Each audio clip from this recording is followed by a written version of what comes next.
Like we do have transmission, so let's not worry about that too much.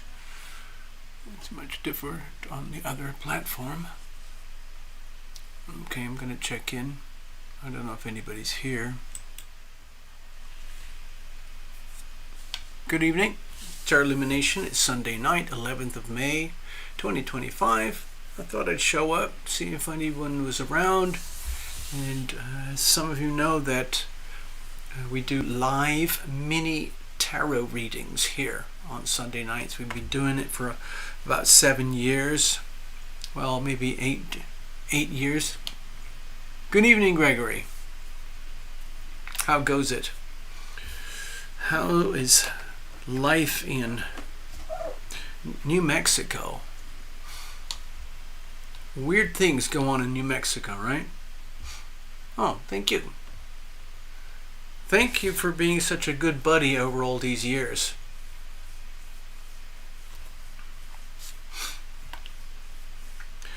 So I just wanted to share before we get started over here.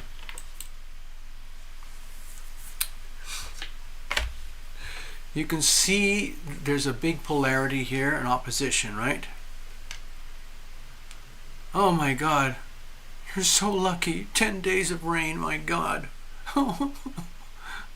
We had 2 days of bits of rain on and off, which is pretty miraculous over here. We got an opposition here. Mars opposite Pluto.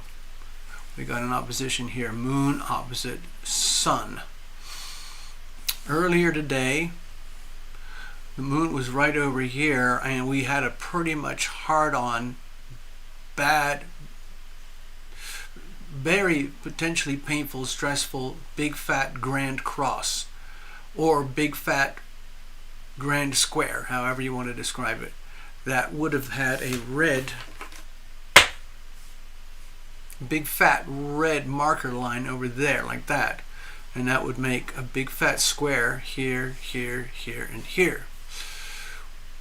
That has since just faded in the last few hours because it's already moved on a few degrees to break the 10-degree marker that most people use for having an aspect that's close enough. So we still have the lingering hangover of a massive grand cross, Leo, Aquarius, Scorpio, Taurus, and that's happening in the fixed signs.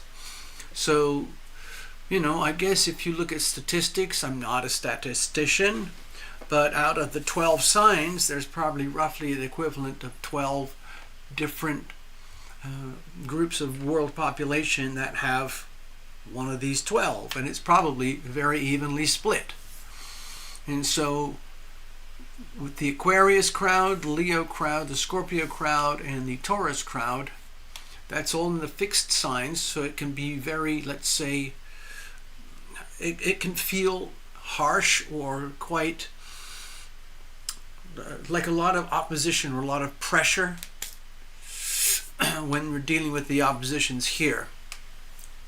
The squares are always challenging anyway, but the thing is about the fixed signs, Scorpio, Taurus, Leo, and Aquarius, it's almost like the more you try to push them to adapt and modify and grow and accommodate the vagaries of the astrology as it moves on, the fixed signs are more likely to resist. They're more likely to say, you know what, I'm right, and I know I'm right, and I'm not going to change.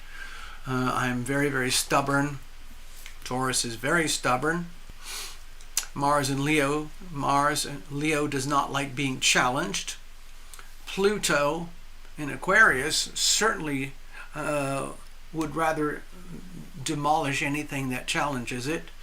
And Scorpio would just stay secretive and perhaps pretend that the challenges aren't happening and just endure them and brace themselves against all of this. For example, let's see, what's that? Of course, thank you. I'm just looking at the chat again. Hello, Gregory. That never happens in April. It's very cool. Now is warm and no wind. Well. Interesting weather things going on, shall we say. Interesting, because I was just looking at weather stuff. Hold on, let me get to that in a second.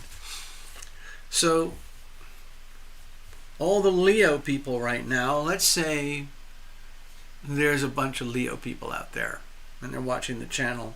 They might notice that they're feeling like they're under a lot of stress due to the oppositions from Aquarius, the square from Scorpio, the square from Taurus.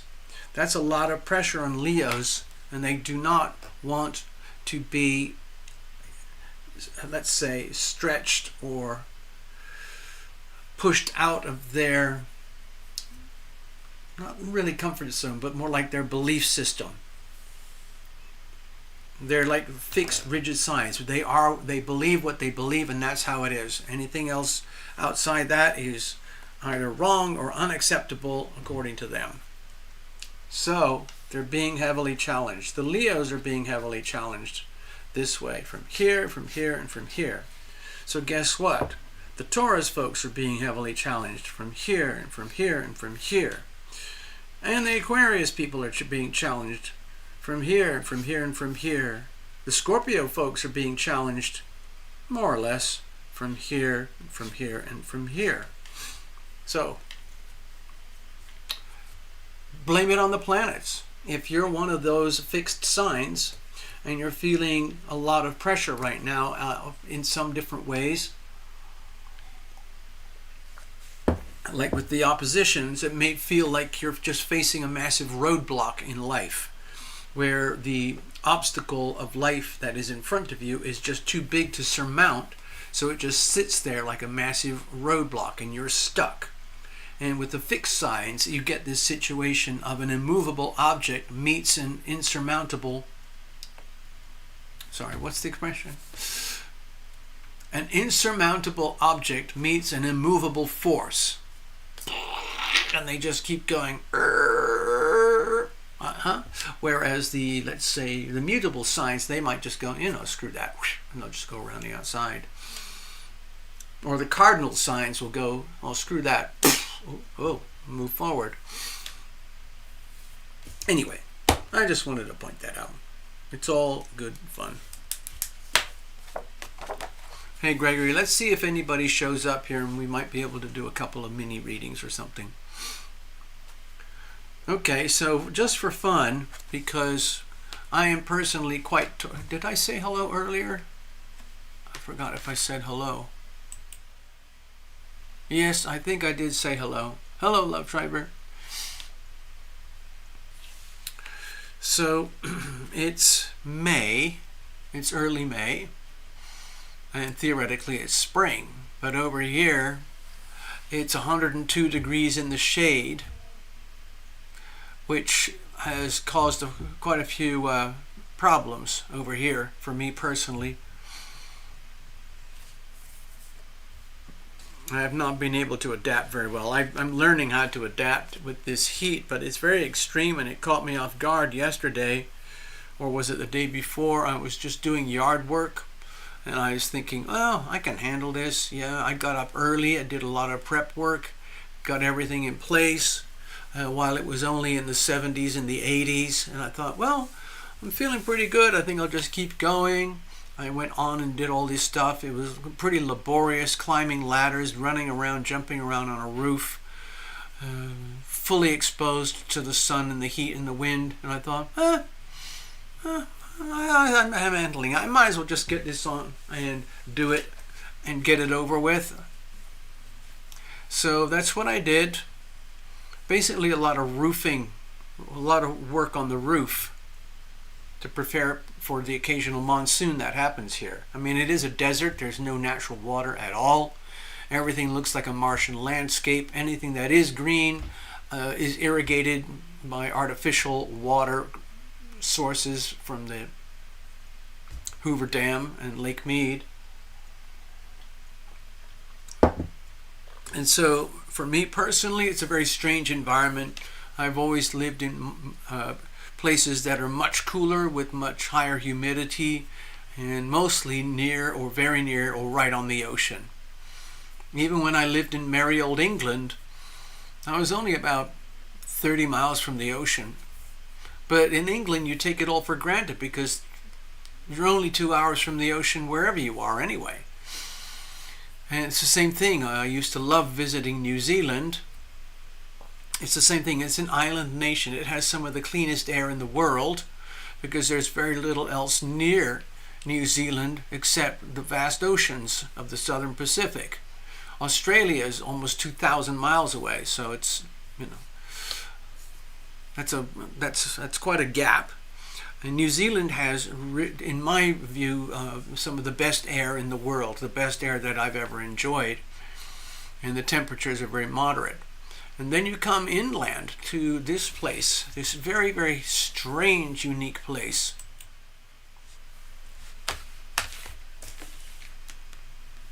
Las Vegas. All over here, when you look at topographical maps and everything, a lot of this is just raw desert. I was very lucky. My brother came to visit recently and we went on some hikes and road trips all around here. And I discovered by looking at the visitor centers that a lot of this western area here, like 150 million years ago, this was all sand dunes. And about 100 million years before that, this was all covered in oceans. So a lot has changed over the last few million years. Jay, hello Jay, hey, how are you? Jay Crow. Croatia has really nice air as well. I've been there, but I felt really around.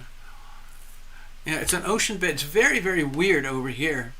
And also, just over here, I guess I should show a little better map. But anyway, it's kind of a geologist's heaven over here. There's lots of geology all over America and archaeology, amazing things to find with artifacts from Native Americans and, dinosaurs and mammoths and everything, and oldie-worldy churches and oldie graveyards and, battlegrounds filled up with old rifles and muskets and skeletons from humans, civil wars and everything like that, Native American wars and everything. But over here, the population is very sparse. And this area is very underpopulated over here. Over here, really, there's no reason for anybody to live here at all.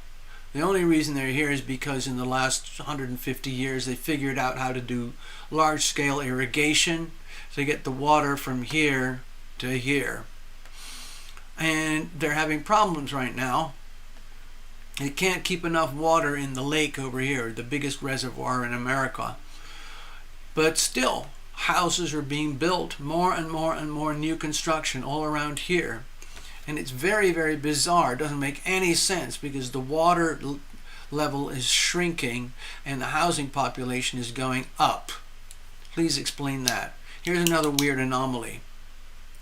Right over here is the highest point in America, Mount Whitney. And right next to it is Death Valley, the lowest point in America. Death Valley is the hottest place in America, and Mount Whitney at the very, very top is one of the coldest places on this part of America. There's the other part, Alaska, of course. But anyway, quirky stuff. And so anyway, geologically, you go around these areas, and because it's very easy to see where the tectonic plates over millions of years were crushing into each other and creating these bizarre aberrations where the rocks crush into each other and create mountains and landscapes, and everything looks like you're on Mars. I'm not kidding. And it's very weird, it's very disorienting. And you can see, one of the places I visited, you could see the striations in the earth, in the land, in the rocks, in the mountains. And so it's like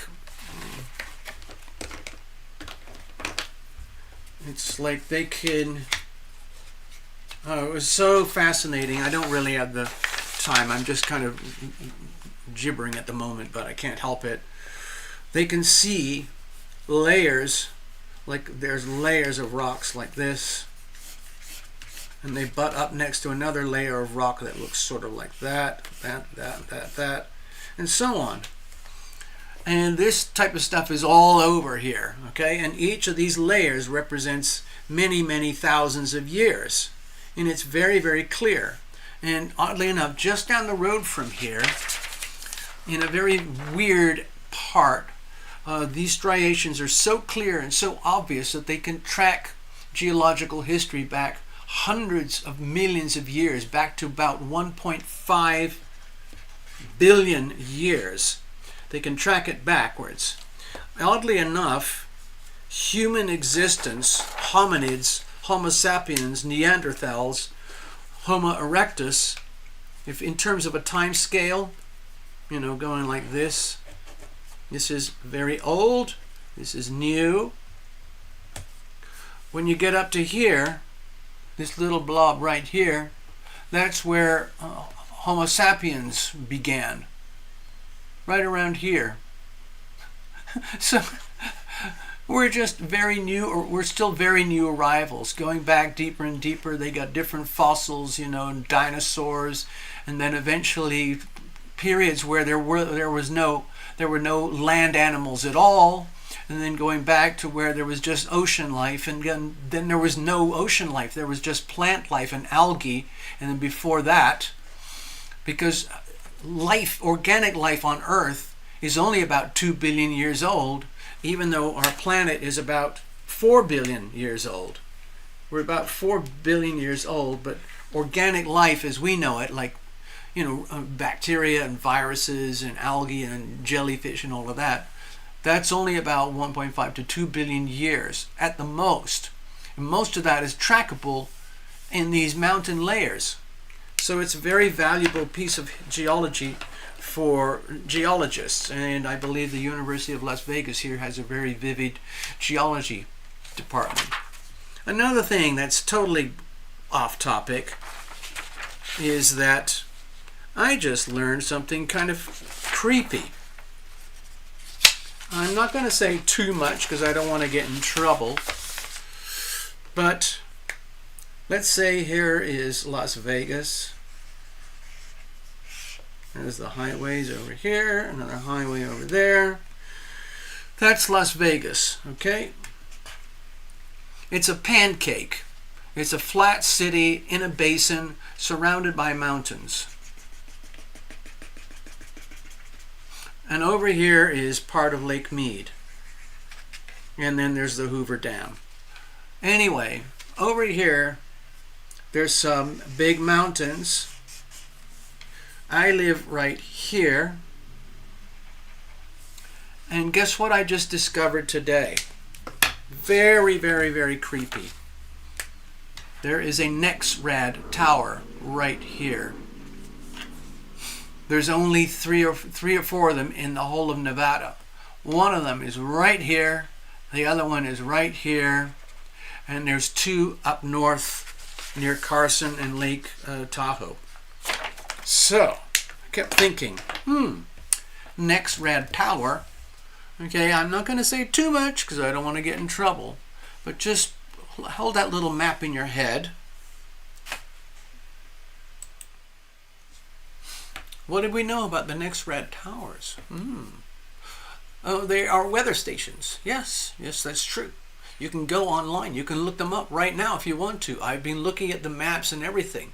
And you can see the Nexrad towers all over America. They're all identical. They're placed all over the country to monitor the weather. But they do a little bit more than just monitor the weather. They're actually extremely powerful tools that are used to make our little clouds and rain and water and floods and hurricanes and tornadoes occur in a way that's not natural. Let's put it that way. You see, I haven't here used any trigger words or anything like that, so I think we can keep talking safely. And so the reason I found out this stuff is because I'm very disturbed by my own health and how I've been so affected by the climate here and the weather here. One of the most horrible things is just the location, dry air, desert and everything. It's very difficult. But also, there are trails based from these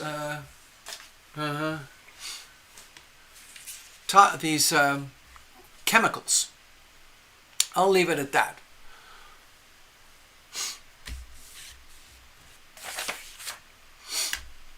And they affect your physiology, your health. Okay. All right. I have some tidying up to do, but let's have a look here. All right. Okay. Thank you, Gregory. Let me just get sorted out here because we're actually here to do mini tarot readings. Little live miniature tarot readings. Okay, let me see if I can do this. I'm just getting organized here. Sorry, I went off on a rant because I haven't done tarot readings in a long time. I have to kind of get myself in the mood. All right, we got 2 bookings so far this evening. Let me go over here. I'll tidy things up and then we can actually get on with the show itself. I'm going to leave this because you never know. We might need access to this during the readings. This is just the astrology for today. Some of you know I have my little activities on another platform where I just do this stuff every day. And it's in the evening, and it's mostly talking about what happens all over the world relative to this. Anyway, some of you know that years ago in 2017, let's see, almost 8 years ago, when I first started, the vast bulk of my work was tarot readings, and the astrology was mixed into it. And now it's a little more the other way around. I still do both. I'm going to tuck this aside as well.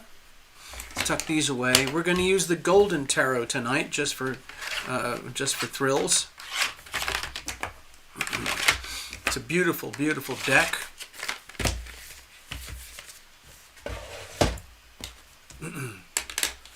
The Golden Tarot is derived after the classic Rider-Waite Tarot deck, which I think is about 140 years old. Of course, these types of cards have been around for hundreds, if not thousands of years.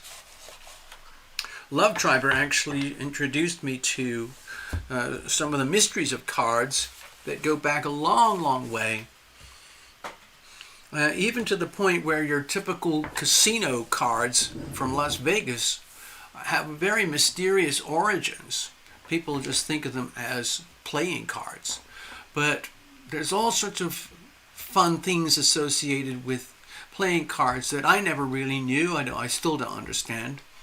For example, Love Triber actually does a form of readings that are based on Las Vegas playing cards. And they're very accurate. And it's nothing to do with mysticism or anything to do with accessing the psychic realms like we do here and things like that. It's very precise stuff derived from astrology, but modified to fit these playing cards. I can't explain it much more than that, but anyway, it's fascinating how it all works. It's very elaborate and it's very precise. Over here with TarotLumination, really, it's more like a psychic event, because the tarot cards, in my experience, I've been doing this for a long time, I've done thousands of readings. In my experience, the tarot cards are mostly like little symbolic triggers that open up portals to the great beyond, into the psychic realms, which allow us, mere humans, to access multidimensional concepts, information, perspectives, visions, psychic news, psychic awareness that we would not otherwise access without a little bit of help from the cards and our invisible friends.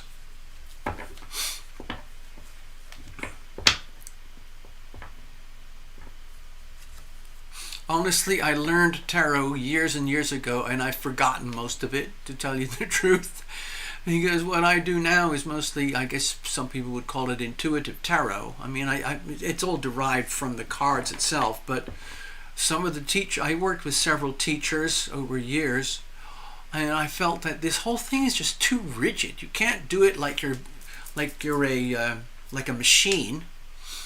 I guess some people do, and it works.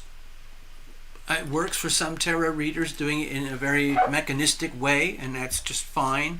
And they use the traditional popular spreads, and that's just fine. But for myself, it didn't really work the way I wanted, and so I just built my own spreads and do my own work, and that's how I started my YouTube channel many years ago. I used to do whatever it was, 40 or 50 videos per month. Huge long videos, colorful, fun, all about health, your spiritual journey, love, relationships, all of it. And then I burned out, self-destructed. Anyway, I'm just going to shuffle up a little bit here while we're just getting ready to go. And then we're going to do a couple of readings. I've got 2 bookings. Let me get those on record here for the people so we can see. All right, okay, there we go. So we have a booking for Love Triber.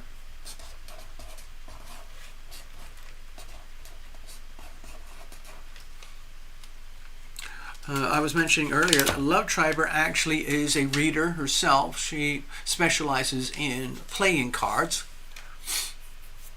Very informative. You know what? That doesn't look very good. I'm going to get my big fat marker, my kid's marker pen. That'll look more readable because I can't even read it myself.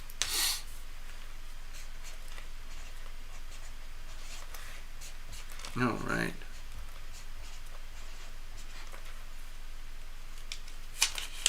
All right, there we go. So we've got a reading for Love Triber, and we've also got a reading booked for Mr. Gregory Ross.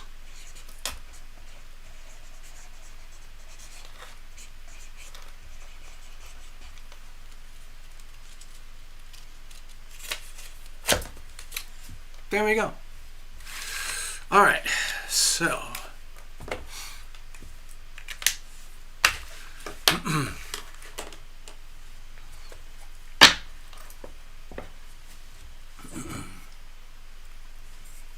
oh dear.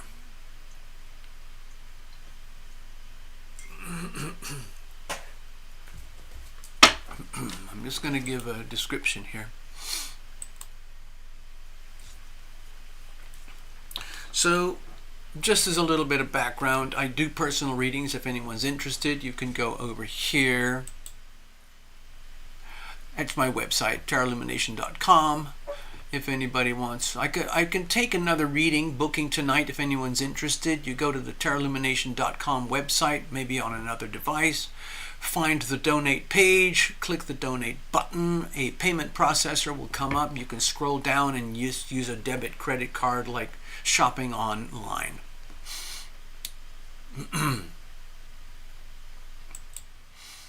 Anyway, thank you for your kind donations, dear people.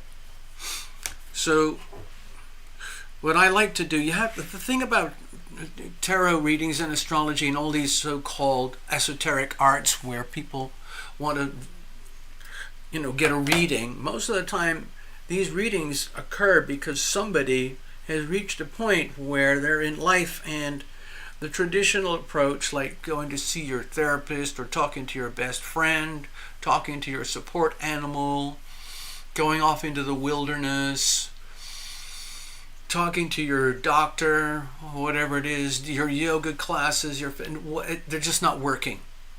Okay, I need something else. I need another something to clue me into what's going on, and people stumble into this channel.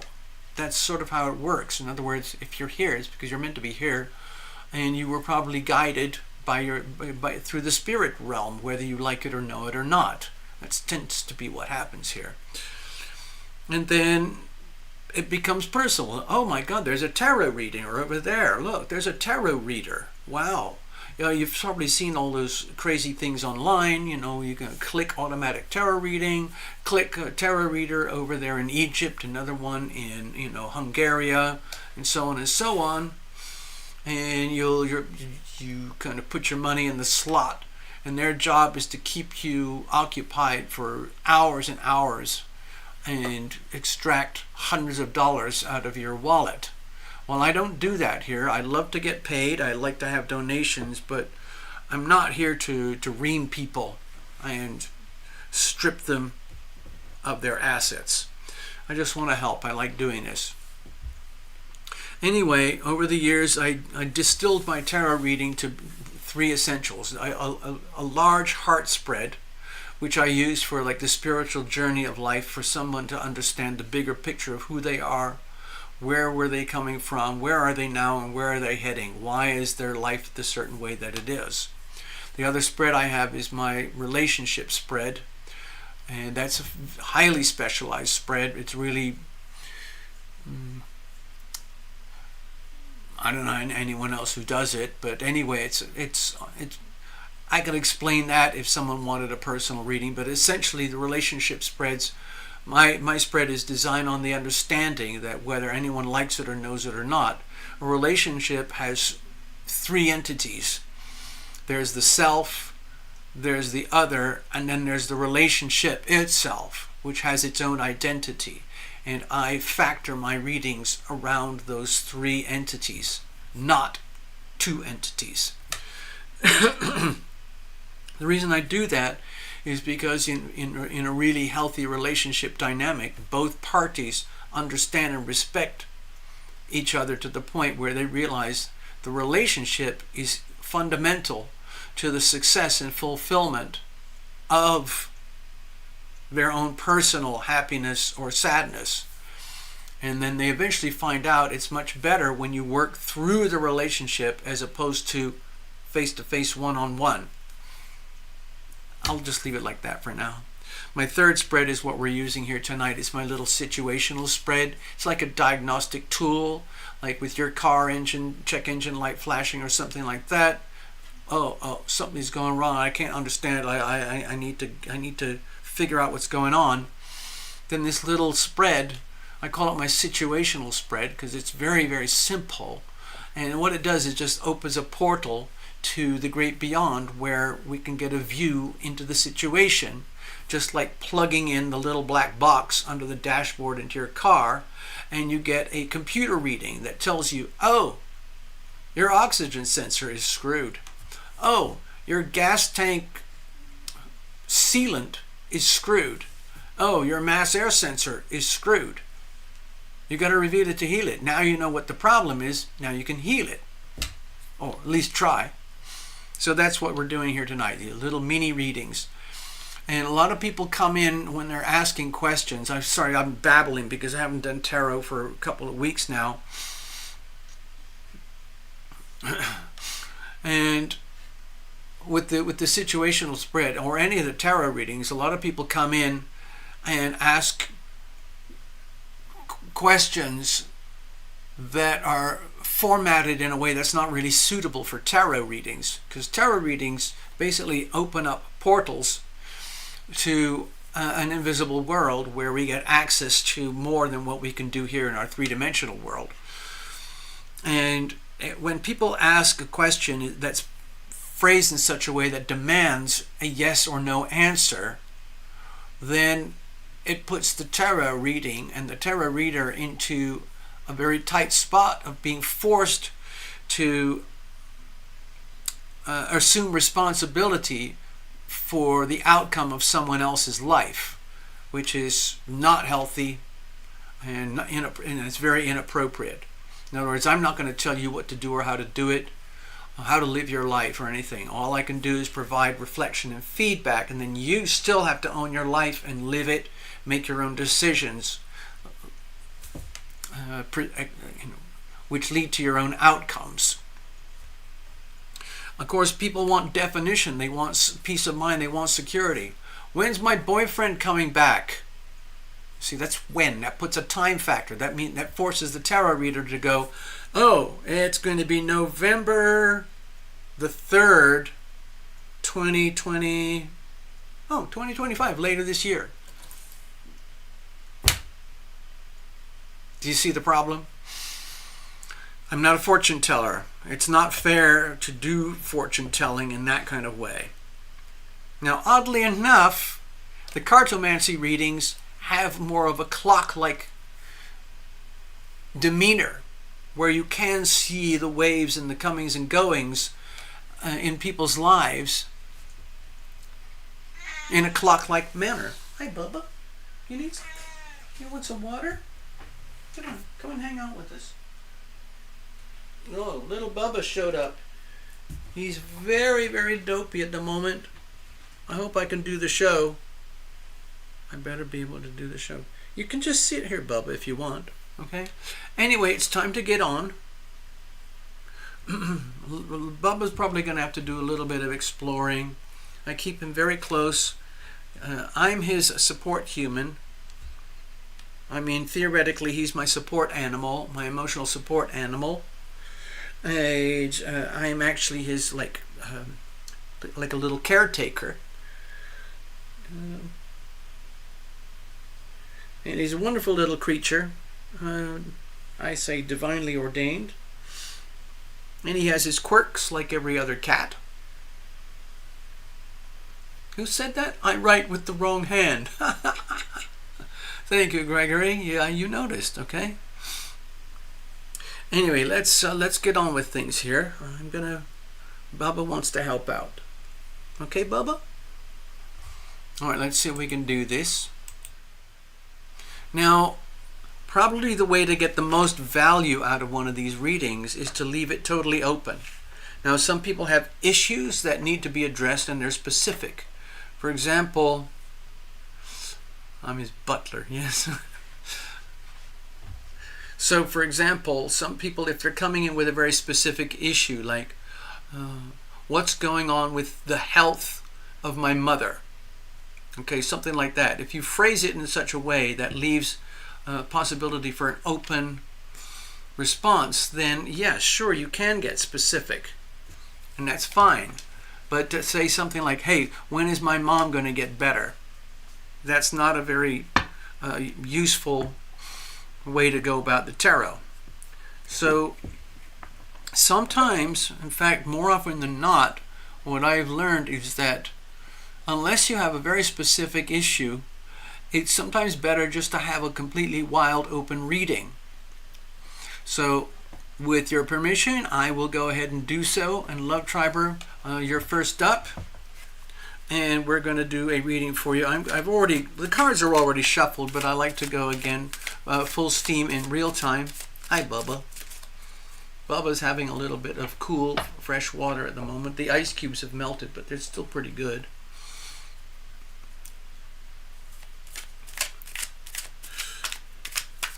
Bubba is starting to stabilize after about 6 months of difficulties. The loss of his brother, the loss of his, a couple of years ago, the loss of his friend Bonnie, and then another feline was hanging out here for about 6 months, and that was very awkward for little Bubba. Frankly, in some ways he really doesn't like other cats. He puts up with them, I guess.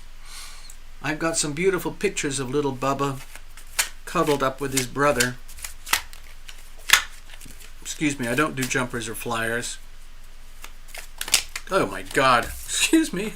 What a mess. Oh God, please don't judge me. I haven't pulled cards for 2 weeks.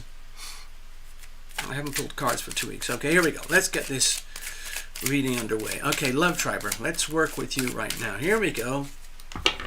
Bubba, do you want to come and sit over here?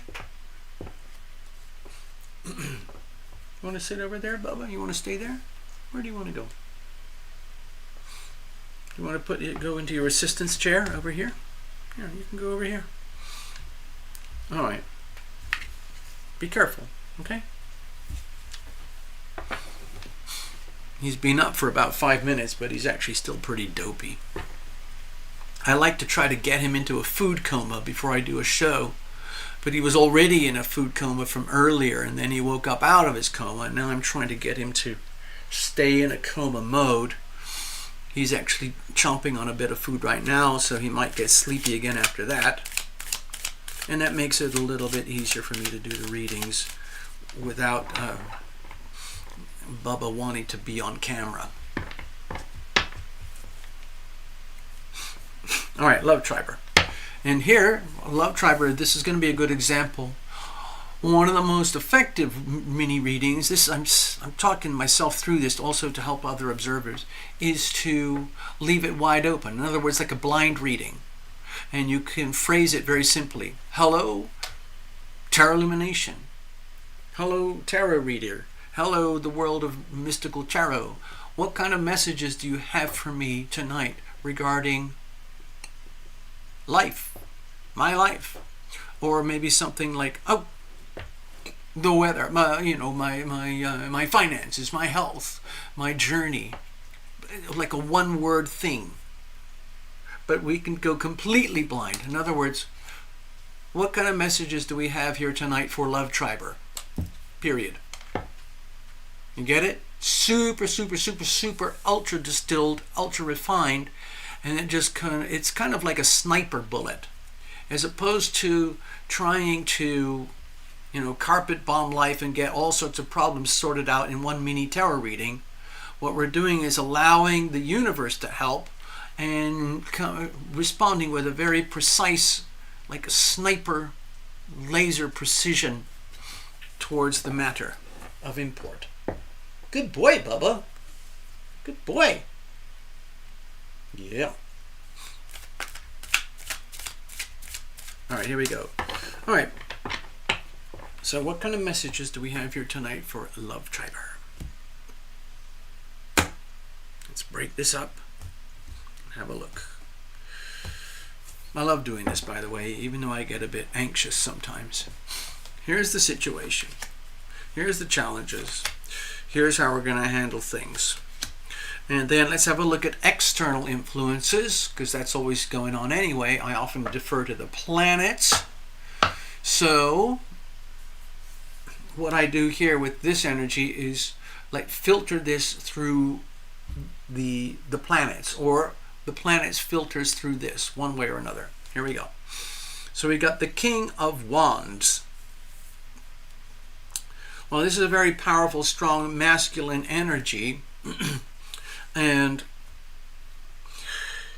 it's about mastery. Actually, let's have a closer look. It's about mastery.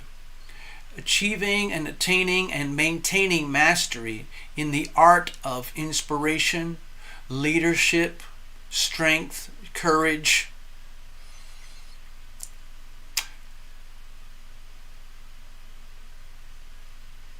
It's in such a way that there's nothing, let's say, what's the word? Overbearing about this kind of energy, because it's very, very strong. The King of Wands energy is very strong energy. And this energy is only exists through maybe lifetimes of work to get to the point where someone, maybe in your life or maybe part of your masculine part of yourself, because we're all built, I mean, in 3D we have genders, but at the spiritual plane we have more of a amorphous nature, where we have our masculine side, our feminine side operating simultaneously. So my feeling here is that this is just a very, very gentle hint. Like when you look in the mirror, please understand, dear Love Triber, please understand that with everything that's going on in the world right now, with all this intense pressure, a lot of this has been here for months, and it's put a huge amount of pressure on the world. Mostly we're seeing it on a global scale to do with things like war, but it also affects people. If you were a little baby born today with Aries rising, this would be your chart. And these would be the transits for whoever you are, wherever you are. Like, for example, let's say you were born with Leo rising, okay? And you had your personal astrology. This is how the transits would be affecting you. They would be landing in your 7th house of relationships or something like that.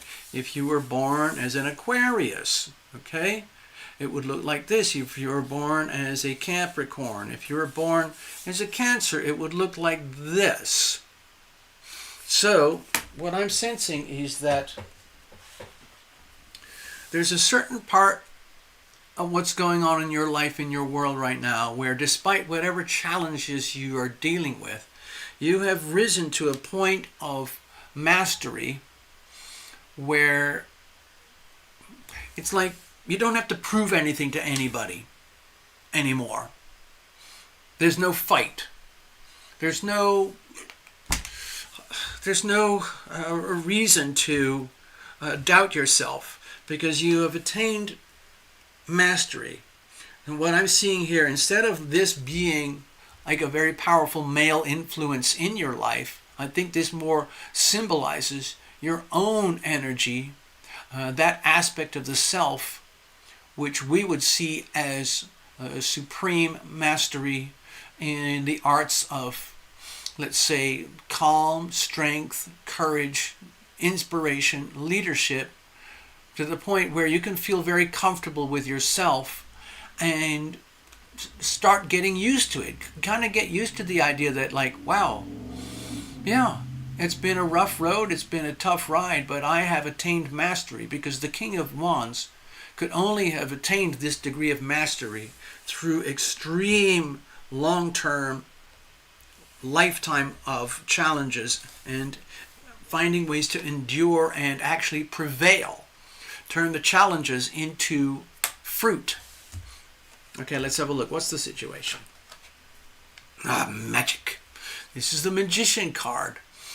It's a little bit of a wild card in some ways, because it indicates that, from my perspective in this reading, it indicates that you're kind of at a crossroads in life where you're seeing your whole life, your world, your identity, your being, your purpose, your presence here on earth in a new light. And here's how I'm going to try to describe it. I'm going to have to go live over here. Ever since mirrors were invented, people have been fascinated with themselves in the process of reflection. Some of the most valuable reflections come in relationships from other people over lifetimes. Friends, partners, moms, dads, siblings, enemies, whatever it is. We learn about ourselves. And for a lot of people, the most interesting thing in life is their own self. And so every day, a lot of people in the modern world, they end up facing a mirror and they see themselves and they kind of go, oh, I gotta fix that zit. Or should I shave today? Or, oh, I'm not too bad. A little bit of grooming here and whatever. But when I'm seeing the Magician card here coming right out of the King of Wands, what I'm sensing is that whether you like it or know it or not, you're either having to become aware that you're going through some very, very deep, big, profound, like metamorphosis in life. And you're seeing yourself as a different being. Like you've had different chapters in your life. Oh, I was love triber this when I was 17, or when I was 5, or when I was 21, or so on and so on. But you're at a new chapter right now, a very profound new chapter, where you're getting a glimpse into like the magic and mystery of your full nature. Like, wow, I really am all that.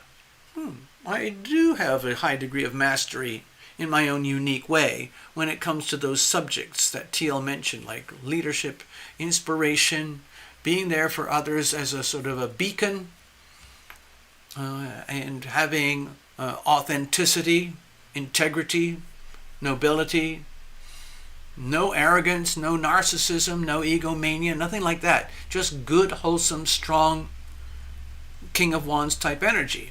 And then you look a little closer and it's just like, wow, never noticed that before. I have kind of a magical, mysterious, metaphysical aura. And I'm seeing glimpses of my own nature. Like with the Magician, it's like, there's pentacles, there's wands, there's swords, and there's cups. And you realize, oh, it's all happening simultaneously. I'm seeing like a kaleidoscopic version of myself that I never really noticed before. And it's all happening at once. And like, whoa, that's cool. Here's the problem. What am I supposed to do with that? Okay? It's like realizing that you have gifts. Maybe unrealized, untapped gifts that are only becoming into your full consciousness very recently or in the last couple of years or so. And now it's time to acknowledge that. It's like, wow. How exactly am I supposed to express my awesomeness? There's no mad rush, but it's something that is very, very deep and profound in what's happening in your life right now, going forward. So this looks like a very big picture type mini reading. What are the challenges here? Let's have a look. Okay, so with the Five of Cups, one of the challenges might feel as though like, well, I have history. I have some serious history. And I have to admit to myself, there's some horrible things that have happened in my life, and there will never be any justice. There'll be no recovery. There'll be no fairness. It's just love lost in any way, shape, or form. I didn't do anything to hurt anybody, but I ended up being bushwhacked, sideswiped, and ambushed and hijacked by other people, even though I expressed and carried and shared love outwardly. And that makes me sad, pissed off, angry, resentful, bitter, like it's just not fair. And it's the energy of grief, and nobody likes to deal with it. It's a horrible feeling. Grief is a horrible, horrible feeling, and most people will do anything to avoid feeling grief, so they avoid it. They will distract themselves with anything and everything to avoid this. But the reality is that this is not an evil, horrible thing. It's just the consequence of living life and being loving. Because this basically indicates that you have a strong, confident, loving, pure nature, and you want to make the best of it. And why wouldn't anyone else? Well, guess what, dear love triber? Not everyone else is built this way. And so you've encountered all these different chapters in life where it ended up in misery and pain and loss and suffering. But remember, the show is not over. Okay? Life goes on. Yes, it's very painful to see all that, all the losses, pouring huge amounts of love into it, and then just it drains down the river to nowhere. Okay, how are we going to move forward? How are we going to deal with things moving forward? Aw, how sweet. Huh? You got the Two of Cups here. So my feeling is, this is kind of a real serious up-cue moment where it's just you realize like, okay, this is one of the curses of being human, where you choose a life where you're going to operate at your frequencies, okay, love triber, where it comes down to this very distilled kind of thing, okay, where the reason there's so much pain deep inside regarding anything and everything that didn't work out is because you're operating in a very loving manner, intentionally and deliberately, and not everybody does that. And so to have a reciprocal experience of be loving, be loved, doesn't always match out. Maybe not in this lifetime, but maybe in extended lifetimes. But that's why people feel grief, and it's not fair. In other words, why should I offer any more? Why on earth should I put these other two cups at risk and waste them, knowing that they could easily end up like this? Who in their right minds would allow this to turn into this again? Because, oh, woe is me. I know what happens. Shit happens. And then I end up with this. And it's just pain, misery. But then you can see that that's like you end up cursing yourself, because then that is basically putting a complete, absolute roadblock onto the premise of be loving, be loved. Love anyway. The point I'm trying to get to is that in order to move forward, it means making very conscious, deliberate decisions to love anyway. With anyone you encounter, person at the thrift store, person at the bank, a person, a friend, family member, a friend of a friend, a stranger, a complete stranger, a homeless person, a really upper class rich person, whoever it is, you enter with benevolence. You take those two little cups that you still own, which are still very, very valuable, and you present them as your like business card. This is who I am. This is how I am. I am a loving person. That's the first essence that radiates out of my being, and that's just how it is, and I'm just going to keep it that way.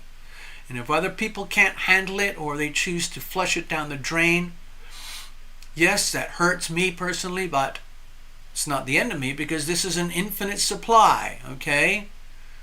So moving forward, it's be loving anyway. Be loving anyway.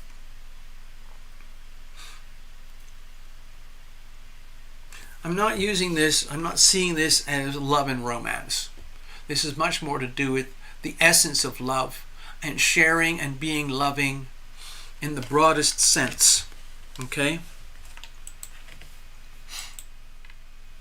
In other words, you make it your business to radiate the aura of love, however you feel that resonates through you, your expressions. You don't have to force it. You don't have to load up on it and then dump it somewhere. You just do it. You just because this reading indicates that you already know how to resonate and operate at the frequencies of being loving. And I used to say that a lot on my channel. Be loving, be loved. Now, of course, some people think it's the other way around. How can I possibly be a loving person if nobody loves me? My mom and dad were awful to me. My brother and sister, they beat the shit out of me. People kicked the crap out of me at school. My teachers hated me. All my boyfriends, girlfriends, they just tried to bleed me dry. I'm bitter, bitter, bitter. What is the point of being loving? They have to love me first. It doesn't work that way in physics. In reality, it works the other way around. It's be loving, be loved. I hope that makes sense. Anyway, that's your mini reading. It's like a broad spectrum reading, but I'm hoping it resonates at a very deep, personal, private, very precise level. All right? Okay, thank you, Love Driver. Next up, we have Mr. Gregory Moss. All right. Okay, give me a second here, because I got to do a bit of shuffling, okay? So give me a moment. Where am I? What the hell am I doing?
we're pretty much ready to go.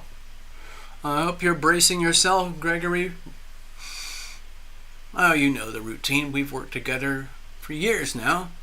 Basically, sit on your hands, strap yourself into your chair, your seat, whatever it is, and brace yourself, because you never know what's going to happen. Little Bubba is having a mini food coma. He's quite happy at the moment.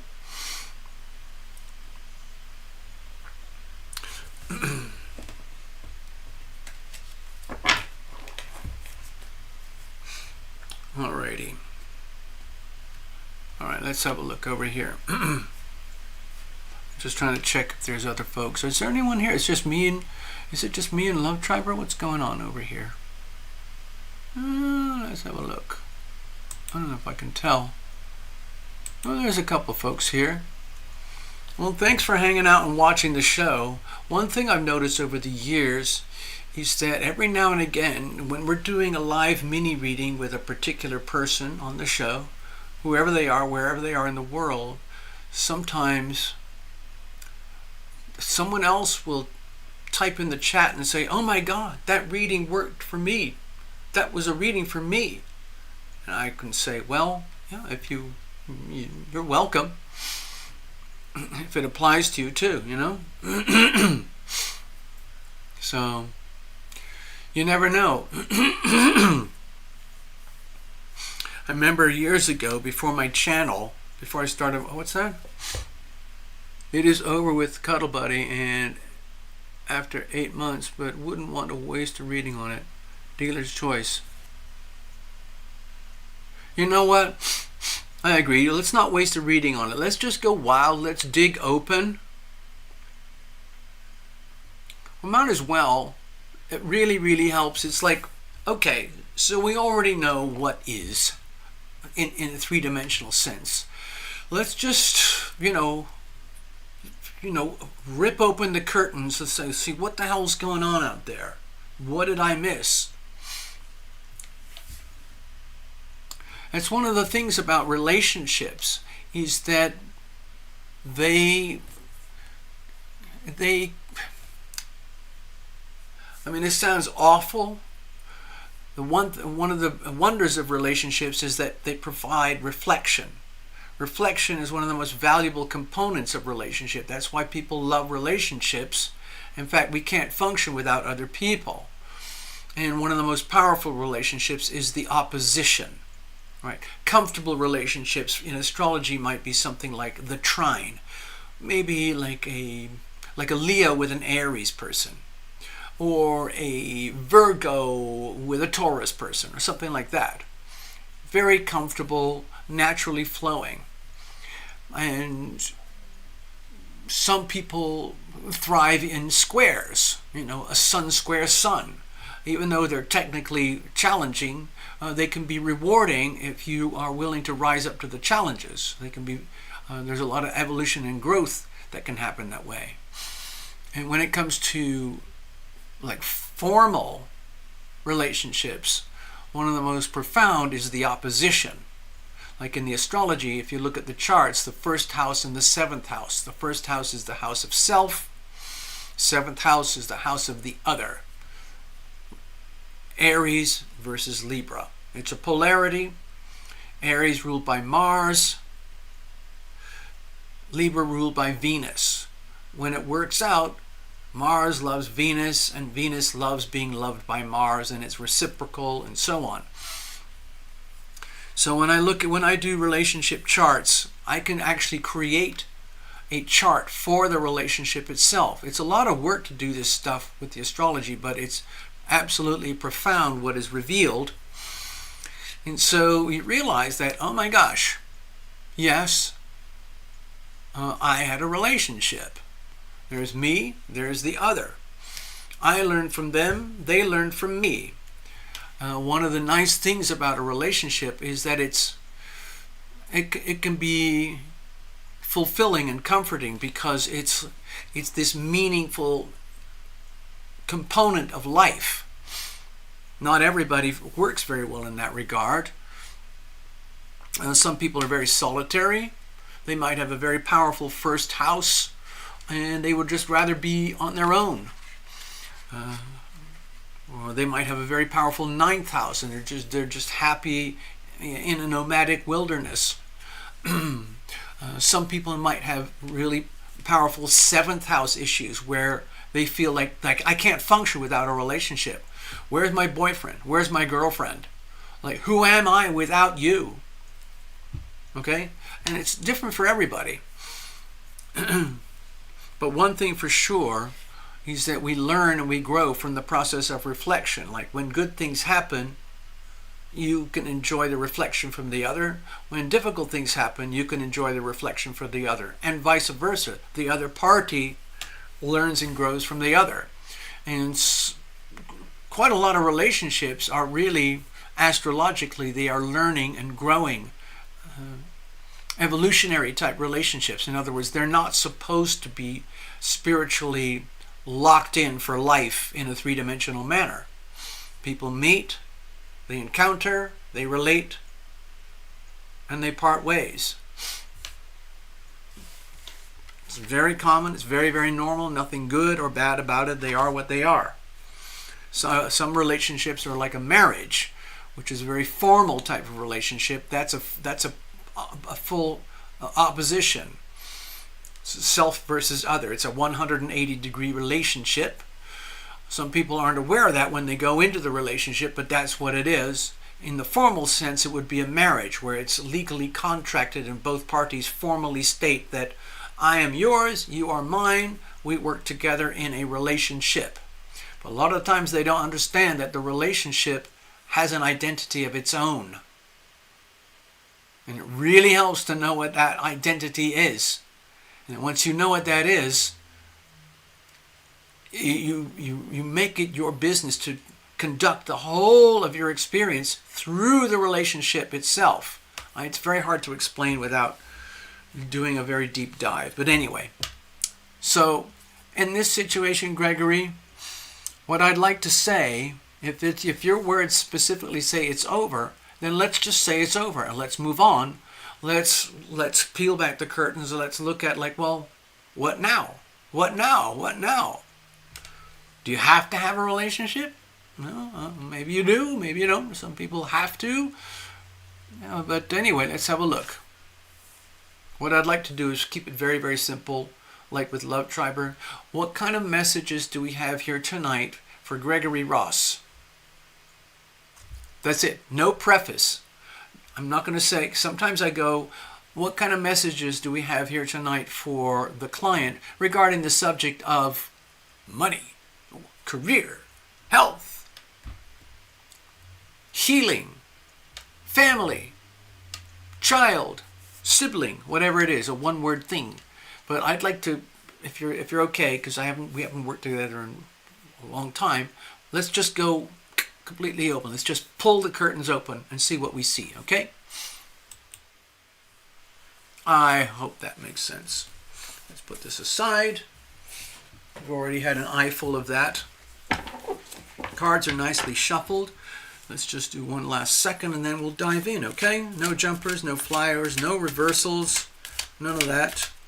Just going to keep it super hyper simple and allow for our invisible friends and the spirit world to, let's say, assist.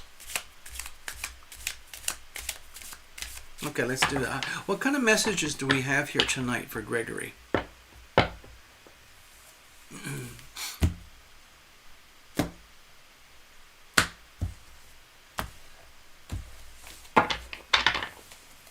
Okay, here we go. Here's the situation. Now, here's the challenges. Here's how we're going to handle things going forward. Okay, let's have a look at external influences. Okay, we got the Five of Wands here. My feeling is that this is, in some ways, this is kind of an exciting energy. This is almost like the energy of like an athlete in training. I don't know if that makes sense to you, Gregory, but it's where, when you're an athlete in training, you deliberately put yourself in a state of adversity, to test yourself, to push yourself, to grow, to strengthen yourself, to learn and understand the factors that will be challenging you on your journey forward. As an athlete, for example, let's say you're a runner or, I don't know, a hockey player or something, you have to, like if I recall, you love to snow ski, for example. I'm just using the sport thing as an analogy, but I think this is more than just, the physicality of life. And so, whether you like it or know it, you probably have kind of a fierce competitive nature which refuses to surrender to the, let's say, the opponent. And in fact, it's almost like you get off on the game. You enjoy the sport, you enjoy the activity. It's almost like, let's roll my sleeves up. Let's get into this, because this is where I thrive. Athletes love this. Athletes prepare for this. Like if you're a boxer or a cage fighter or something, they have to stay in regular practice. That means they have to throw themselves in a ring where it's not necessarily a live competition or something, but it's where they deliberately throw themselves into a situation where they know they're going to face opposition, hostility, some kind of way to take them down. But you're doing it for fun. It's fun because it feels good. It's very rewarding to pit your skills, your nature, your talents, your gifts against nature, the world, the others, your perceived enemies, and so on and so on. And in so doing, you improve your life skills. Okay, I hope that makes sense. So, yeah. Let's just say, for the time being, that the Five of Wands here is an indication that there's still a lot of life going on. In other words, you just put in your note there, I've been without for very long, but I felt much better with a partner. But, yeah, again, a lot of people don't know these things about themselves. There are a lot of relationship dynamics happen on a default basis. You're radiating energy, like your aura or whatever that might be. You're living your life, doing this, doing that, and then suddenly a relationship occurs, seemingly out of nowhere. It lives its life, and then it dissolves, seemingly out of nowhere, and then it's gone. And with the Five of Wands here, if you want to extend that to the world of relationships, you can almost say that you grow. Yeah, even though there might be some challenges in relationship dynamics, it's an incredibly valuable way for avenue for growth and evolution for the self. In other words, look at it this way. Before Cuddle Buddy, you were a certain Gregory Ross. During Cuddle Buddy, you might have endured some of this.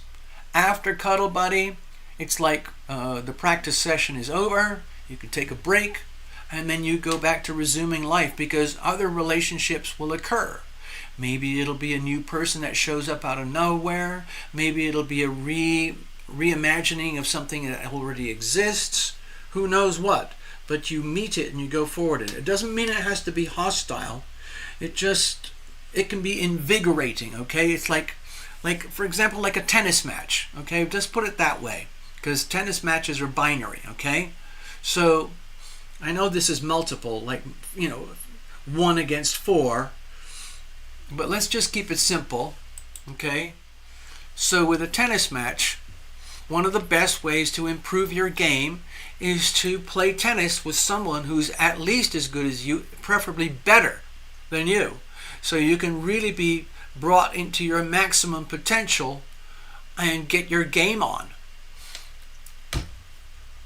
There's not a lot of growth and evolution that happens when you, let's say, and work when things are unbalanced, where you're already going to be in the dominant position. Okay, some people like that. That's how they operate. They have extremely unbalanced relationships and they get off on it. They love to completely overwhelm other people, dominate them, own them, control them, and so on. And eventually, those kind of don't work because most people don't like being on the receiving end of that kind of behavior. But since you have a very vibrant soul, and you've never backed down from a contest or any kind of situation where you were, things like core values and integrity were being challenged, especially when you're representing and helping other people, for example. You never back down. In fact, you rise up into your power. And so let me go back. Hold on. So when I'm seeing this is like, let's just get on with life. We don't know what's going to happen next in precise detail, but you can learn so much in the context of relationship, and it can be fun, even if there's a bit of hostility in the relationship. Let's say you've found a noble opponent, and you've gone out and say, you know what, I want to play tennis. And you go join up to a tennis club or some kind of place where you can have a one-on-one, and people are looking for the same thing. And people like to do that, like, you draw cards in a tennis matches and face off one person against another, or you join a club where you can deliberately spar. It can be very fulfilling. Like go with squash clubs. People like to play squash or bowling or who knows. I don't know what, but in fact, I'm almost thinking like the world of relationships is very profound when it comes to athletics and staying in shape, because it usually means you have to pit yourself against worthy opponents who are enjoying the same reciprocal from you. You become one of the worthy opponents to them. And so all parties thrive accordingly. Okay, let's have a look. Let's have a look here. What's the situation itself?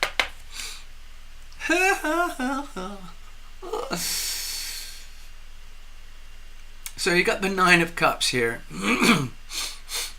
And maybe in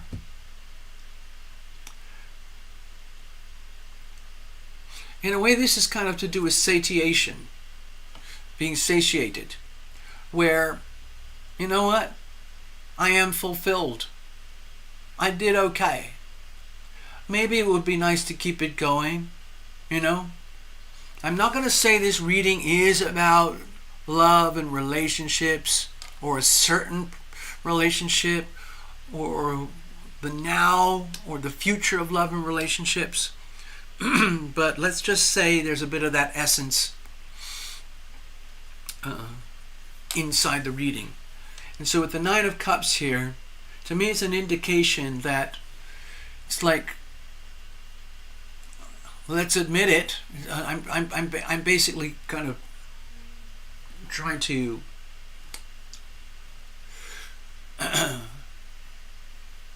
speak on your behalf, okay? Where it's the Nine of Wands, it's just like, okay, I admit it. I actually had a really good time. I really enjoyed myself. I was very loving. I was very loved. Damn, it was good. That was really freaking good. I wouldn't mind another round, but it's over, and now I just have to deal with it. But yeah, I have to say, yeah.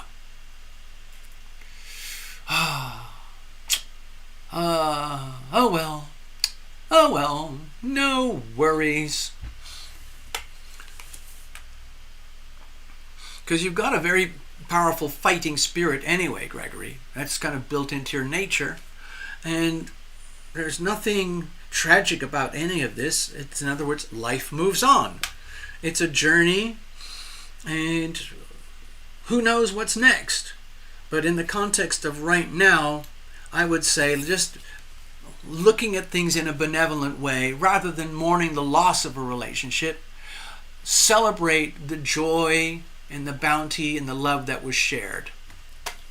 Okay, now what are the challenges here?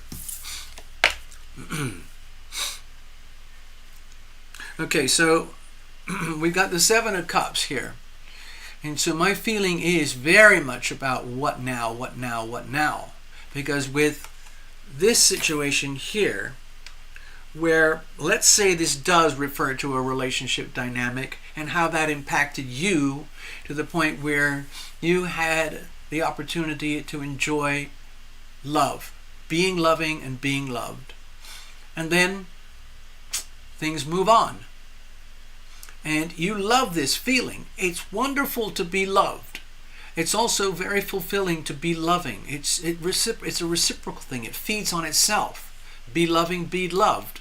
Then the reciprocal is be loving, be loved from the other side. And it's like a, what do they call it? A positive energy feedback loop. Okay? But the point is, here and now, in the moment, it's very much like, oh,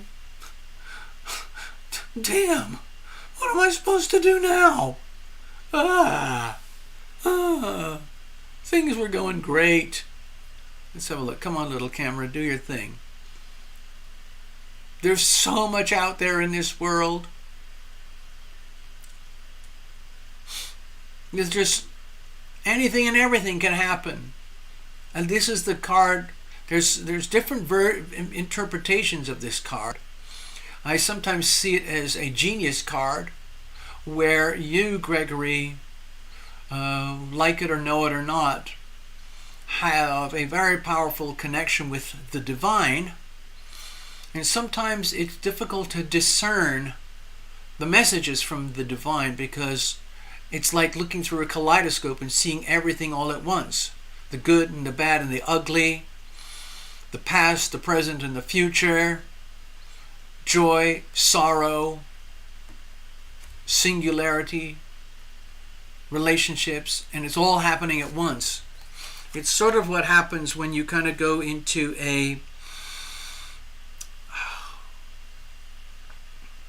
like a psychic experience where you feel that you are seeing life in the world and everything from outside physical reality, and you realize, God, there's so much going on simultaneously. I was born, I'm living, and then I'm going to move on. Repeat, repeat, repeat. But what about right now? My feeling with all these cups, it's almost like there's a bit of a hangover effect. And nobody likes that. So if you're feeling a loss because of a relationship that is over, that might be felt internally like a bit of a hangover. It's just like, ugh, ugh, damn it, what now, what now? Oh, I don't know. There's so many possibilities. But this gets you trapped into the hangover mode where it's difficult to manifest anything because this is very Neptunian energy. It's very hard to manifest. The good aspect of manifestation from this is that you can access your invisible friends in the land of dreams. That's why sometimes some people call it the Einstein card, because Einstein was a Piscean character, and he got some of his, let's say, wisdom and knowledge and information in the world of hard three-dimensional physics. He actually accessed the great beyond. The story goes that he was in a lake, in a pond, in one of those little recreational rowboats, just sitting there, trying to figure out, the universe, all his really, really challenging physics problems, and he just gave up and said, you know what, God, you know what, angels, just freaking give me the answer. Show me the answer. What is the answer to this formula that I cannot solve? And then, poof, it appeared to him as a vision, literally a vision of E equals mc squared. He was shown this vision, and then he kind of went, oh my God, it's so freaking obvious. It was there all the time. Why didn't I see it before? Why didn't anyone else in humanity ever see it before? Because humanity wasn't ready yet. So that's the other aspect of this card, where this allows you to access the divine, and basically prayer You can pray for guidance and protection, not having any expectations of any particular outcomes, but basically, dear guardian angels, dear invisible friends, I have no idea what to do now. I feel totally like, bleh. It's almost like a pukey hangover. I don't want to be this way. Please guide me, protect me, show me, give me some sort of magical sign so that I can move on. Okay? I don't want to live like this forever. Okay, so let's have a look. What's going on here? Okay, kerblam, bam, yeah. The Ace of Swords. This is a card of sacred opportunity, and it shows a fierce connection with reality and bringing yourself back to reality using the power of your mind over matter. In other words, oh, duh. Because if you're just saturated and flooded in all this love and emotion and the excitement of life and sparring with life in general, certain people in general, and you put your whole heart and soul into it, and things just came to this point where it is now, where it's just like, oh, man, that was so good. Now I'm just dealing with a hangover. And what's the cure? Clarity. Truth. Facts, raw information. Where am I going to get that? That's a bit of a problem. I need to know what I need to know. I need to know what I need to know. Show me what I need to know. Okay? Dear divine angels, invisible friends, my guardian angels, the huge archangels that love everybody, show me exactly what I need to know going forward. Somehow or other, like send me some kind of sign, some kind of magical spiritual communication, unambiguous, that I can gonna go, I know exactly what that is. That's the sign that TarotLumination was talking about in that reading. Aha! Maybe you saw something on a lamppost. Maybe you saw something in a situation that happened at a grocery store. Or maybe a stranger said something to you randomly out of nowhere. Whatever it is, the message will be delivered. You have to ask. Our invisible friends, they like to be invited. They don't want to be taken for granted, just assuming that, oh, well, Gregory just expects us to show up all the time, everywhere, for everything, and takes it all for granted. No. The more involved you get, the more you realize it works by invitation. You have to be acutely aware that this potential actually exists, and then you activate it, deliberately praying for divine intervention, messages from the great beyond, precise, unambiguous clarity, and then you move forward with life. Kerblam. There you go. There's your mini reading. So that's that. Mystery solved. Poof. Just like that. So anyway, I hope that makes sense for you. Let me just check something, folks. Give me a second here. I have to do some homework, housekeeping in the background here. Doopy-doo. Doopy-doo. I'm just checking stuff to see.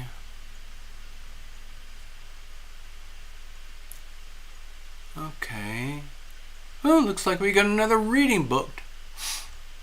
Okay. All right. Well, thank you. Let me make a note here. I'm going to put this on my magic post-it note.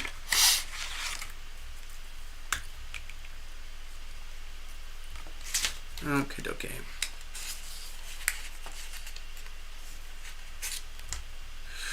Okay, we have to do a reading for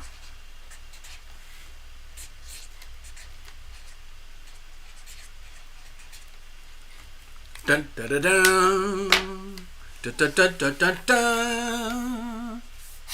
Let's go over here. Doopy-doo. I'm still doing the housekeeping stuff. Bear with me. Ha! There you are. I see you. We got you. All right, here we go. Now, Jody, I have you here as Water Dragon. Okay? I'm just going to go with that. So I see your notes there, but we have to prep for your reading, so give me a few moments while I shuffle up and clear everything. All right? And then we'll get to your reading. I see your notes. We'll come to that in just a moment.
Okie dokie, Water Dragon, you're up. Thank you very much. I only just found out.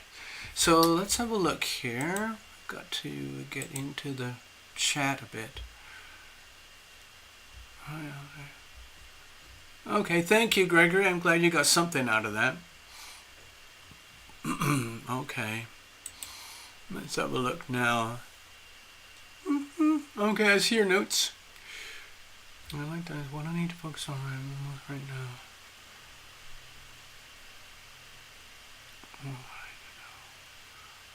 Oh, okay. I like that. That's good. That's good. Excellent. Thank you, Water Dragon. Let's just dive right in. Okay, I'm just going to read it right from the notes there. Water Dragon would like to know, what do I need to focus on most right now, and or what do I need to know or hear right now? Well, let's see.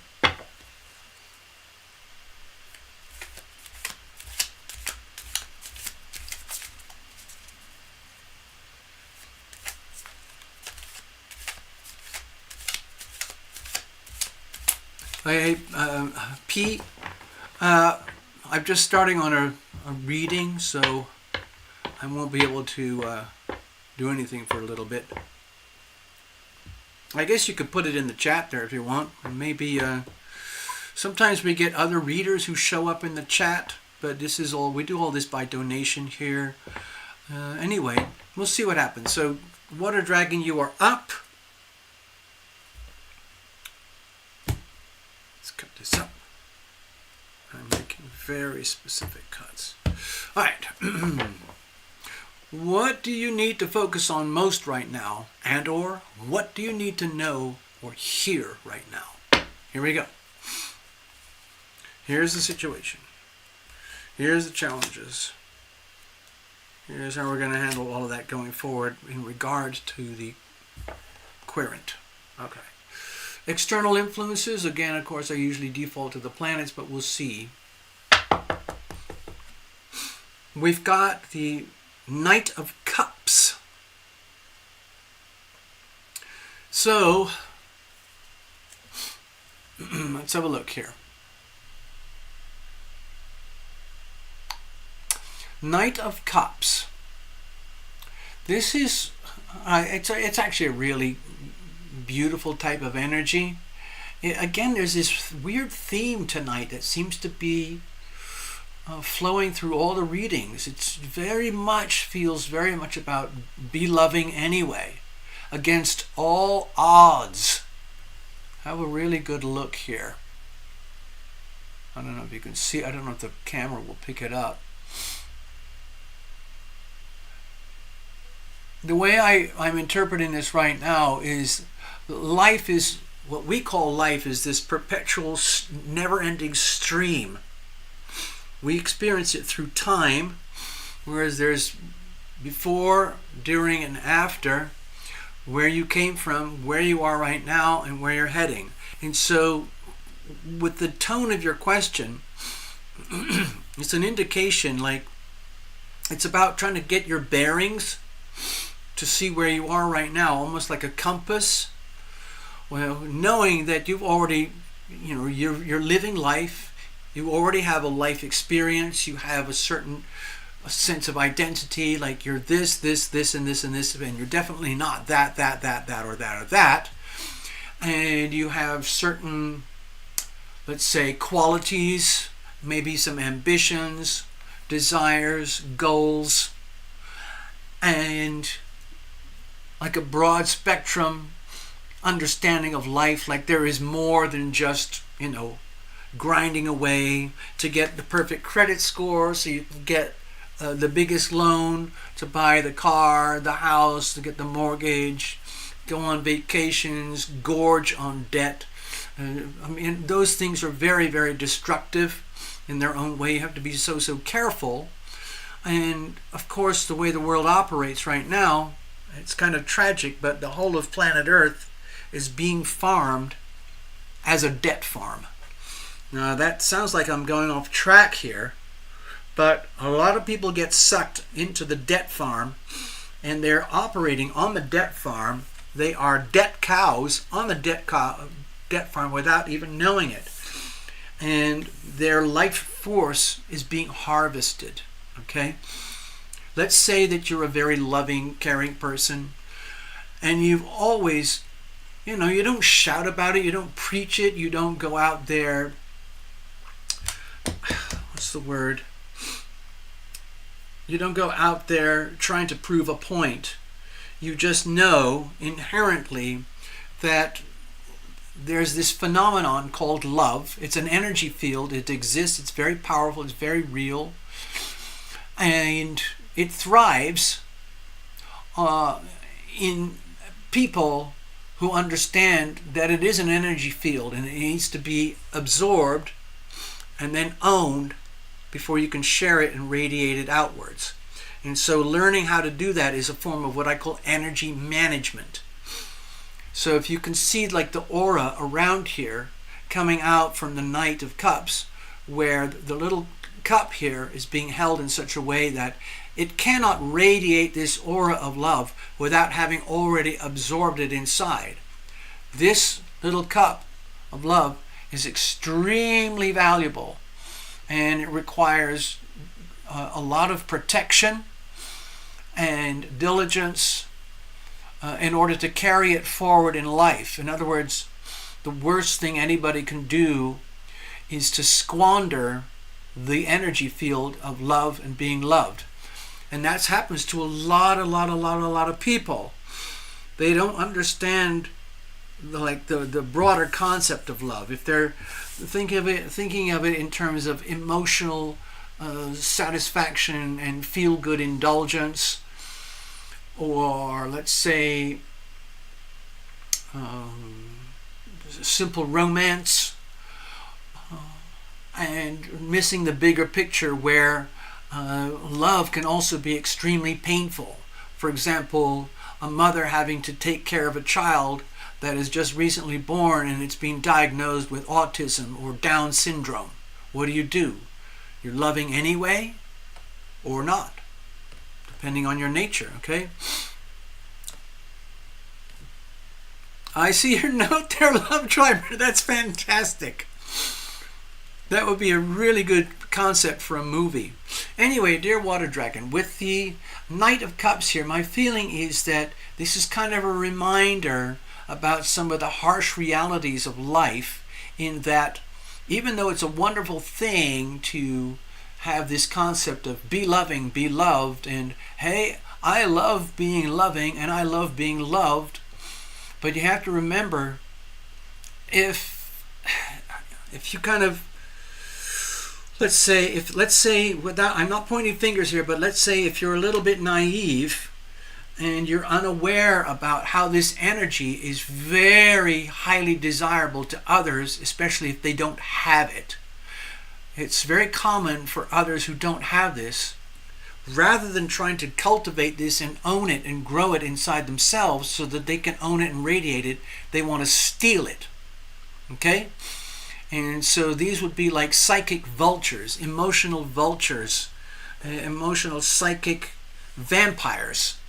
Psychic emotional vampires. They present themselves as, let's say, I'm not saying this is something about a relationship, but it makes me feel like you're very vulnerable in the world of relationships in general, whereby you know already that you have to be very protective and discerning about how you radiate your aura. In other words, you're not just going to squander the healing power of love anywhere and everywhere and just piss it down the river, piss it into the street. It's very much about being very, very highly selective. Like if you meet a homeless person, it doesn't mean you have to do something. If you meet a homeless person and something is telling you, I have to do something, then do it.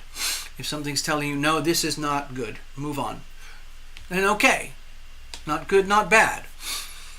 If it's a major relationship situation, if it's family members, if it's siblings, if it's a romance, whatever it is, you have to be very aware that this energy field is highly desirable. And if you got that and you're naturally radiating, being loving, and you like the reciprocal, being loved in return, that's great. But you have to recognize that you are we're all always vulnerable. And it sounds like being mean, that you have to protect. You have to protect your aura. You have to protect this so that you are not hijacked by psychic vampires, okay? Because there's a lot of fragility and vulnerability right now. There's a lot of psycho-spiritual warfare going on the global scale, and it's very evident from the charts here right now. This is extremely warlike. This is going to show up tomorrow as extremely warlike, okay? And it's affecting everybody on Earth, and everybody is being forced into a very polarized dynamic between self and other and self, and people are being forced to pick a side, and it's sometimes very, very uncomfortable. So let's have a look. What's the situation? So I hope this makes kind of sense what I'm talking about here. I think you're already aware of this, but to me this makes me feel is don't ever forget. You can't just squander this just because you own it and you've earned it and you have it. You have to protect it, and you have to share in a very discerning way, okay? Let's have a look at the situation. Wow, Ace of Wands. Okay, so this looks to me like some people see this as the horniness card. So with the Ace of Wands, if you're in a situation where you're feeling like you'd actually like to love and be loved in a traditional, like, romantic type encounter, then it might be that the opportunities are out there. Whether you're in something like that already kind of doesn't matter, because if you're in something already and things have gone out of whack, it can be rekindled by recalibrating this, getting this back to its pure natural essence, okay? And so when I see this, okay, this is the Ace of Wands, so it's a very, very strong energy, be about new starts, new beginnings in life. And that can stretch anywhere from like a new and satisfying sexual relationship, or rekindling a relationship in a way that is now sexually satisfying. It could mean starting a business. It could mean going on a life adventure.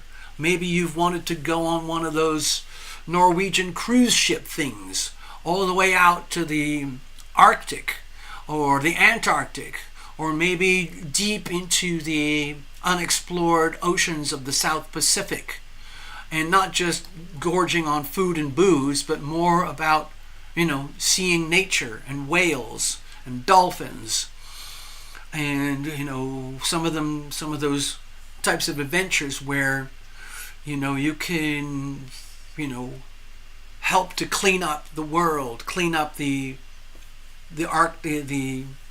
Pacific garbage gyre, and you can see how bad it really is, and you put your heart and love and soul into it. But new starts, new beginnings. Now remember, we just had a Taurus new moon 2 weeks ago, and we're coming to the full moon tomorrow. We're actually already kind of there, building up to it. And maybe you've got some ideas already already where it's just like, I kind of want to do something new. I want to put my heart and soul into it so I can feel fulfilled, but it has to be satisfying in such a way where I feel like, yeah, this feels good. It could be anything. I don't know what it could be. Maybe some people might look for a new job, a new craft, a new hobby, a new activity, maybe a social club, maybe like a bingo club, or whatever it might be. Like I was talking about with Gregory, maybe there's some people like to gather with mutual interests, whatever that might be. Knitting clubs. Oh gosh, I'm kind of lost. There's so many ways you can like direct your life outwards, but it would be to go forward and conduct things in such a way that, maybe you always wanted to have a little booth at a craft show, or maybe you wanted to, do homemade cookies, or maybe you wanted to start painting and be an artist, or maybe you wanted to do karaoke at home, and then when you feel confident, go to a real life karaoke club and show off. Just something wild and fun and exciting, where you can put your heart and soul into it and have fun, share your love with the rest of the world, and enjoy the reciprocal accordingly. I don't know if you can see this, but there are bands out here that seem to resonate very closely with this energy here. In other words, is it possible, do you think, Water Dragon, where you can take this raw energy field that you already own and bring it into new starts and new beginnings, okay? Like you said, new adventure, a new business, something. It doesn't have to be huge. It just may be something like doing maybe an online store. Some people, they love to go to thrift stores and find stuff that's super cheap, or they go to estate sales, find stuff that's like completely ignored, but you know how to recognize a real gem, and then you sell it online for 5 times the amount, or whatever it is, and it's satisfying and it's fun. But it has to be fun, satisfying, exciting, and why not? living your life to the fullest.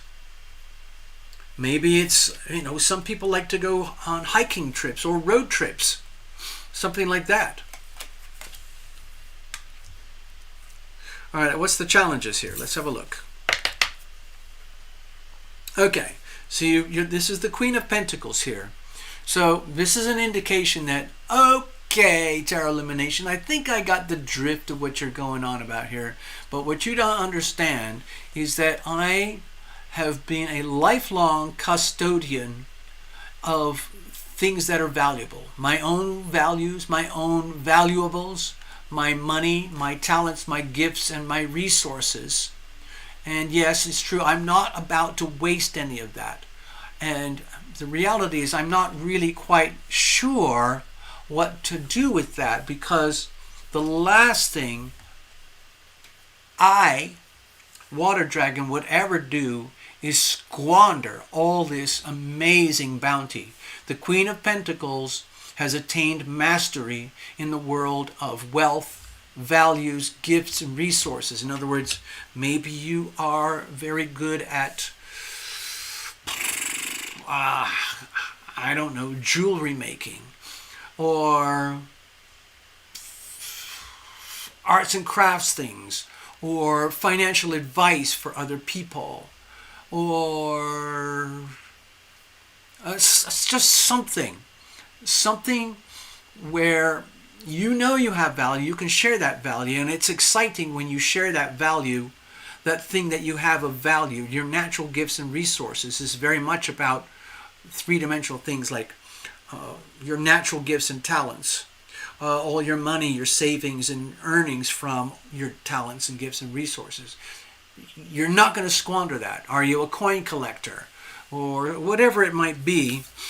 And this makes me feel like you are, as much as you might want new adventure, new something exciting and fun, like a road trip, the last thing you want to do is squander it and waste it away on something that, like, oh God, I wish I'd never done that after all. Duh, how stupid.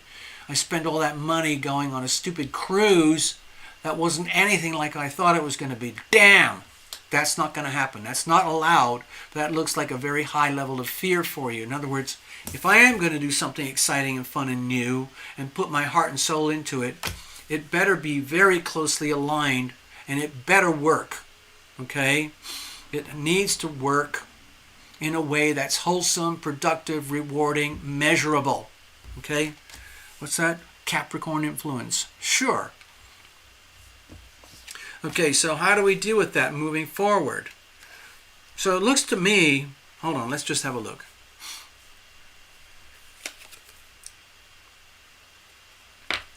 In order to go forward, okay, we've got the Ten of Wands here. My feeling is, in order to activate this Ace of Wands, you're going to have to offload, downsize, in some way, shape, or form. Something where it's just like, you know what? I've lived a certain life. I, Water Dragon, I've done this, done that, been there, done that, had this. I've loved and lost. I've been loved and I've dumped them. I've been the dumper, I've been the dumpee. I've had money, I've lost money.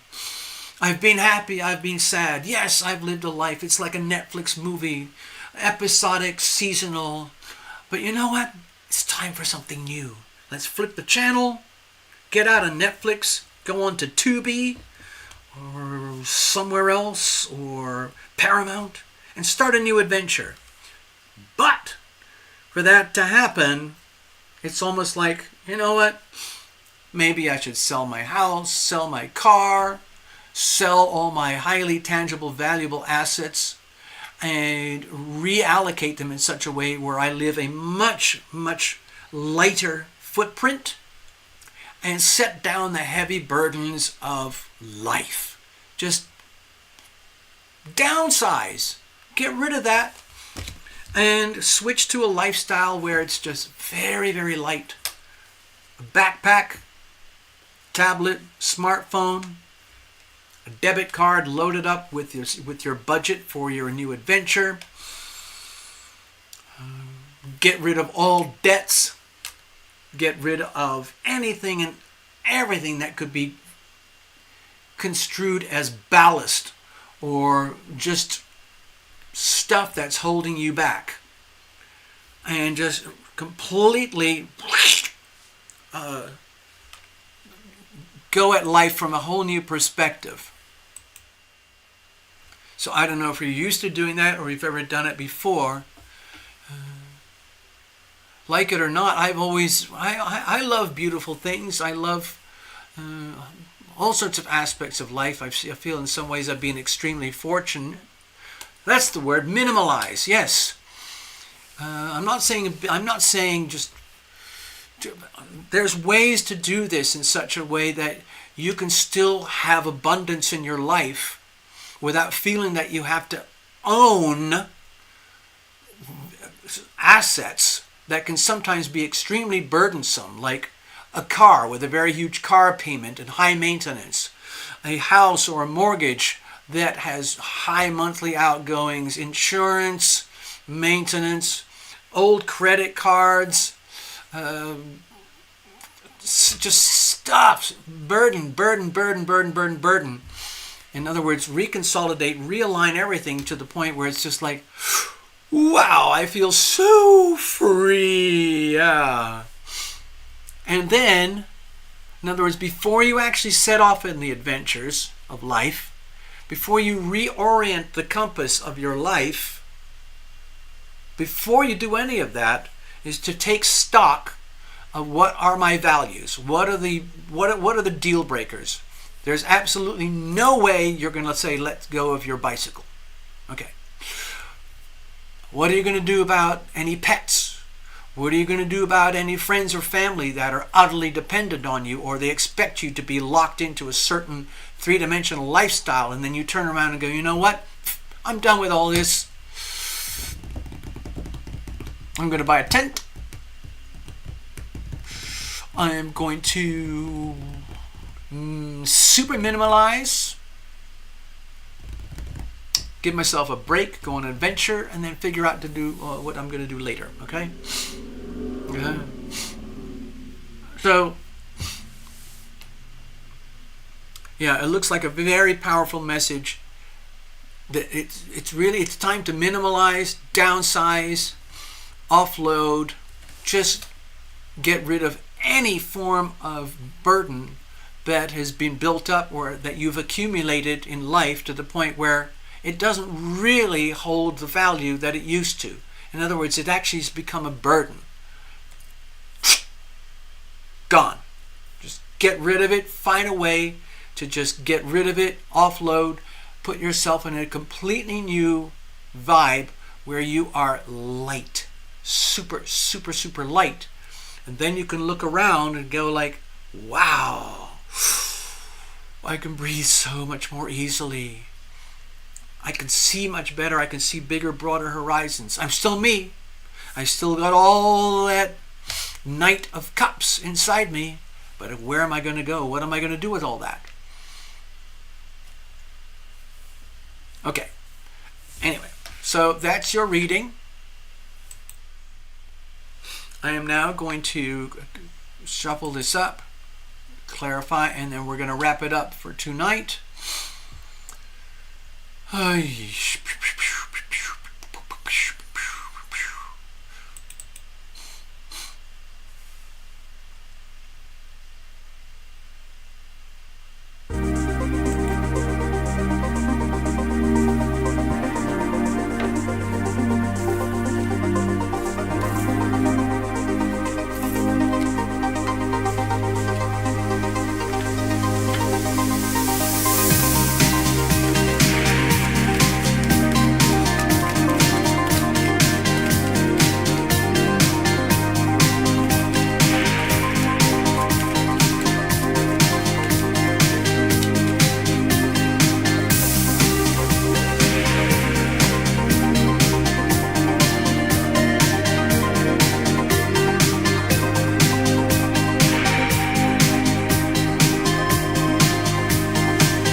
So we had 3 readings.